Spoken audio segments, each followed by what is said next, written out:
আলাইকুম সম্মানিত ভিউয়ার্স, আজকে আপনাদেরকে দেখাবো কিভাবে সঠিক নিয়মে বাইক রাইড করতে হয়। আসলে অনেকেই রাইডার আছে যারা সঠিক নিয়মে বাইক চালানোটা জানে না। আপনাদেরকে শেখাবো সঠিক কিভাবে নিয়মে বাইকটা চালাতে হয়। তো সাথেই আসুন, এই হচ্ছে পালসার বাইক। আজকে আমরা কি কি সুইচ থাকে তো সুইচগুলো সম্পর্কে জেনে নেই। ক্যামেরাটা এদিকে নিয়ে আসো।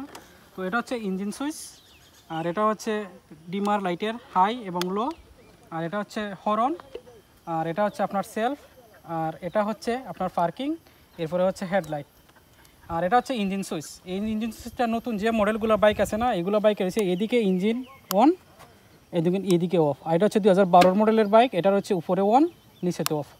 তো আমরা যা সম্পর্কে আমরা জানলাম, তো এখন দেখাবো আপনাদেরকে সঠিক নিয়মে। অনেকেই ভুল করে, তো সঠিক নিয়মে কিভাবে বাইকটা স্টার্ট দিতে হয়। তো আমরা কি করি, অনেক সময় গাড়িটা যখন গিয়ারে থাকে তো গিয়ারে রাখে ক্লাস অবস্থায় আমরা গাড়িটা স্টার্ট দিয়ে দিই না। এটা কখনো করবেন না, এটা ভুল। এটা যদি আপনি করেন তাহলে আপনার ক্লাস প্লেটটা চলে যেতে পারে। তো এটা করার জন্য আপনি প্রথমে কি করবেন, গাড়িটারে নিউট্রাল করে নেবেন। তো দেখতেই পাচ্ছেন আমরা নিউট্রাল করে নেবেন। তো দেখতে পাচ্ছেন নিউট্রাল করে নিয়েছি। আর অবশ্যই যারা বাইক রানিং করেন, গাড়িটার গিয়ার অবস্থা কোনো সময়েই সেলফ দিবেন না, তাতে করে সেলফেরও প্রচুর পরিমাণ শক্তি লাগে। আর যার কারণে ইঞ্জিনের যে ক্লাস প্লেটগুলো আছে না, এই ক্লাস প্লেটটা হাফ ক্লাস অবস্থায় স্টার্ট হয়, যার কারণে ক্লাস প্লেটটা চলে যেতে পারে। তো অবশ্যই গাড়িটারে নিউট্রাল অবস্থায় স্টার্ট দিবেন। যখন নিউট্রাল করে নিছি, তারপরে দেখেন এখন গাড়িটা স্টার্ট দিব। দেখতে পাচ্ছেন এই গাড়িটা স্টার্ট হয়ে গেছে।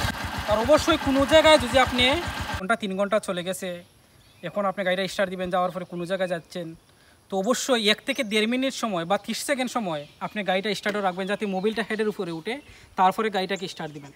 তো দেখতে পাচ্ছেন আমরা এখন গাড়িটা স্টার্ট দিয়ে দিব। তো দেখতে পাচ্ছেন গাড়িটা স্টার্ট হয়ে গেছে। আর অবশ্যই দেখতে পাচ্ছেন গিয়ারটা লাগানো হচ্ছে, প্রথম গিয়ার। আর কীভাবে ক্লাচটা ছাড়বেন আপনাদেরকে দেখাই। তো এইভাবে ক্লাচটা আস্তে আস্তে ছাড়বেন। এই দেখতে পাচ্ছেন গাড়িটা রানিং করছে।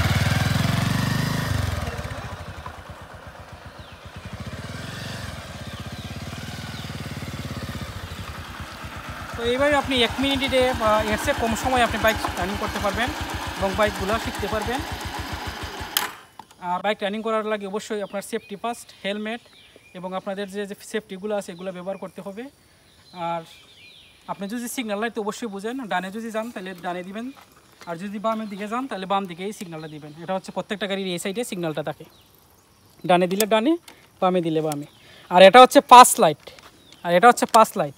যখন হঠাৎ করে আপনি ওভারটেক করতেছেন, অন্য একটা গাড়ি আসছে, তো এইটার চাপ দিবেন, দিলে দেখতে পারবেন হাই একটা লাইট জ্বলবে, যার কারণে অন্য গাড়িটা বুঝতে পারবে যে আপনি ওভারটেক করতেছেন। তাই আপনি অবশ্যই পায়ের ব্রেক এবং হাতের ব্রেকটা একসাথে ধরবেন। যদি আপনি হাতের ব্রেক ধরেন তাহলে পিছনে আপনার গাড়িটা উল্টে যেতে পারে, আর যদি পায়ের ব্রেকটা আপনি হাত ব্রেক ধরেন তাহলে পিছনটা এভাবে মোচড় দিয়ে দেবে। তো অবশ্যই দুটোটা ব্রেক একসাথে ধরতে হবে। অবশ্যই এটা অটোমেটিকই আপনাদের মাথা থেকে, এটা মানে এই মাথা থেকেই সেট হয়ে যাবে কীভাবে এটা ব্রেকটা ধরতে হয়। তো আশা করছি ভিডিওটা আপনাদের উপকারে আসবে। এইভাবে আপনি 1 মিনিটে বাইকটা শিখে নিতে পারবেন কীভাবে রানিং করতে হয়। যদি আমার ভিডিওটা ভালো লাগে অবশ্যই সাবস্ক্রাইব করবেন এবং আমাদের পাশে থাকবেন। ধন্যবাদ সবাইকে, দেখা হচ্ছে অন্য কোনো ভিডিওতে। থ্যাংক ইউ সবাইকে।